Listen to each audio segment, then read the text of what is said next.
नमस्कार. गुलाबी थंडीला प्रीतीची झालर. पुन्हा एकदा रात्रीची भका शांतता. खोलीत फक्त भिंतीवरील घड्याळ चकाट्याची आणि त्याच्या हृदयाची हालचाल. बिछाण्यावर पाय दुमटून तो विचार करतोय. थोड्या वेळात बाहेरच्या बोचऱ्या थंडीत अस्ती व खोलीतही जाणवायला लागलं. पाय झाकले जातील तेवढंच पांघरून घेतो. पुन्हा विचारचक्र सुरू. मनामनाचं ओझं मनावर घेऊन तळमळत बिछाण्यावर थोडा पहडतो. तरी नजर शून्यात अर्थमानचा वेध घेण्याच्या प्रयत्नात मनात एक अनपेक्षित युद्ध सुरू. एक निर्णय किती महत्त्वाचा असतो. तुमचं अख्खं आयुष्य पालटण्याची ताकद त्यात असते.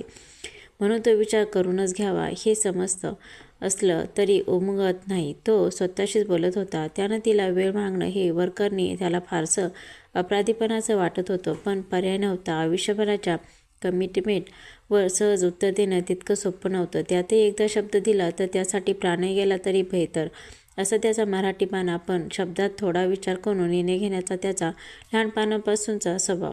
त्याने तिच्याकडे मागितलेल्या वेळेचं अर्थमत समर्थन करीत होतं. पण अक्षम्य दीर्घायू होऊन द्यायची नव्हती. कारण प्रेमाच्या मैदानात मागं राहण्याची हमखास विकेट पडते त्याची जाणीव होतीच. विचारांच्या अनेक फेऱ्या झाल्या पण समाधानकारक उत्तर काही केलं सापडेना. त्याचं एक मन म्हणालं, अरे तुझ्यावर सर्वस्व ओवाळून टाकण्याची त्या मुलीची तयारी आहे. ती तुझ्या आयुष्यभरासाठी साथ मागते. तिला वेळ टाईमपास करायचा असता तर केव्हाच हो म्हणून मोकळी झाली असती. पण तसं नाही. एवढी समजदार मुलगी तुला शोधून सापडणार नाही. या मुलीनं तुला वास्तवाचं दर्शन घडवलं. शेवटी प्रेम हे प्रेम असतं आणि तुमचं आमचं सेम असतं हेच खरं. तिला पहिल्यांदा बघितल्याबरोबर मनाने साथ दिली. नुकताच आलेल्या एका इंग्रजी चित्रपटात दाखविलं आहे ना, परग्रहावरील प्राणी त्यांच्या विनीसारख्या संवेदनाकांच्या माध्यमातून एकमेकांच्या संवेदना जाणून घेतात.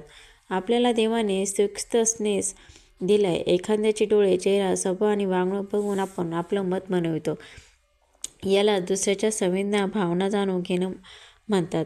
ती भावना होऊन बोलत असताना प्रेमाचा साक्षात्कार होता आणि त्या प्रेमाच्या परतफेडीची निरागस आशा तिच्या बोलक्या डोळ्यांमध्ये स्पष्ट दिसत होती. डोळ्यांमध्ये जमलेल्या आसमावरून ती तुझ्याबाबत किती हळवी आहे याचा पुरेपूर अंदाज येत होता. यालाच कदाचित दोघांचे लिंक लागणं म्हणतं असावं. तसंही तू तिला बघितलं आणि तुला क्लिक झाली. We made for each other अशी मनाने साथ दिली. ती तुझी वाट बघते. जा, पळत जा तिच्यापाशी. तर दुसरं मन म्हणतं होतं, अरे आईवडिलांच्या स्वप्नाचा जराही विचार न करता एखाद्याला आयुष्यभराचं कमिटमेंट देणं खरंच योग्य आहे. आणि तू दिलेला शब्द पाळू शकला नाहीस तर प्रेमात रममाण होण्यासाठी तिने तुझ्यात उर्मिमा जाणवली. पण चाकोरी बाहेरचा विचार करणं फारच कठीण आहे. तिच्या निखळ निस्वार्थ आणि निर्मळ मनाला दुखवण्याचा दुःखसाहसही तुझ्याकडून होणार नाही हे खरं. पण जोखीम घेण्यासारखी मनही त्याच्यावर. तिच्या बोलण्यात परखडपणा नव्हता. तर एका समजदार मुलीने कोणताही आडपडदा न ठेवता परखडपणे आपलं मत मांडलं होतं. त्यामुळे तुझी भीती अनाठायी व अप्रस्तुत आहे. मात्र विचार करून निर्णय घे आणि एकदा विचार पक्का झाल्यावर त्यावर ठाम राहा. बऱ्याच विचारांती त्याने आपली मान होकारार्थी या अर्थाने हलवली आणि निर्णय घेतला. एकदम पक्का आणि झोपेच्या आहारी गेला. दुसऱ्या दिवशी टवटवीत लाल गुलाबाचं फुल आणि तळहाताच्या आकाराची कॅडबरी घेऊन तो कॉलेजला गेला. त्याच्या चेहऱ्यावरील भाव तिने क्षणात टिपले आणि ती कमालीची लाजली. तिच्या गालावरची गोड खळी आणखीच खुलली. त्याने तिला गुलाबाच्या फुलांचा तिनं सुहास्य वंदनानं स्वीकार केला. कॅडबरी जणू हिसकून घेतली. तो श्वास रोखून बघत होता. एक शब्दही न बोलता तिने एक चिठ्ठी लिहिली. त्यात गुलाबाचं कोमेजलेलं फूल होतं. त्यांच्या चेहऱ्यावर प्रश्नकित भाव उमटला. त्याने तिच्याकडे मान वळवली तेव्हा ती म्हणाली, मी 4 दिवसाआधी चिठ्ठी लिहिली होती. तुझी थोडी परीक्षा घेतली. सॉरी, माफ कर. पुन्हा असं करणार नाही.